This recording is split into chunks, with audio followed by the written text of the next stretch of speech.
रामदेवतेचं मंदिर आहे. पूर्वी धार्मिक संस्थाच गाव नियंत्रित करत असत. गावातील गावकरी एकत्र येत असत. गावात दोन व्यक्तींची जर भांडणे झाली तर सगळा गाव एकत्र येऊन गावप्रमुख त्यांच्या समोर न्यायदान करीत असे.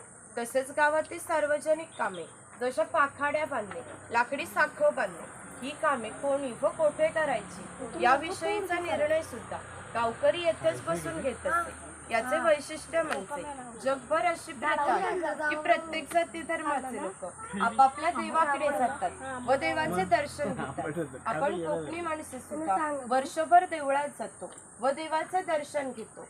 पण आपल्याकडे जेव्हा शिमग्याचा सण येतो तेव्हा हा देव पालखीमध्ये बसून तो प्रत्येकाच्या घरोघरी नेला जातो. म्हणजे कोकणी माणूस आणि देव याचे नाते इतक्या जवळचे आहे की आपल्या एकमेकाकडे येणे जाणे असते. या देवीचं नाव वाघजाई आहे. हे नाव आम्ही जाणीवपूर्वक ठेवलं आहे. असं म्हणतात की ज्या निसर्गात वाघ आहे तो निसर्ग समृद्ध आहे. 500 वर्षापूर्वीचा निसर्ग सुद्धा असाच समृद्ध होता.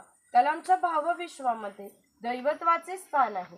आपण कोकणी माणसे वड, पिंपळ, साप, नाग यांची पूजा करतो. म्हणजे आपण सुद्धा निसर्गपूजक माणसे आहोत. म्हणून आम्ही या देवीचं नाव प्रत्यक्ष निसर्गाशी संबंधित असंच ठेवलं आहे, वाघजाई. आपण जेव्हा देवळामध्ये जातो तेव्हा गावातील गावकरी देवासमोर गाराणे घालतात. तसेच गाराणे आपण इथं ऐकणार आहोत. सर्वांनी हात जोडून उभं राहायचं.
भेटायला जायची यांना बुद्धी दे रे महाराजा.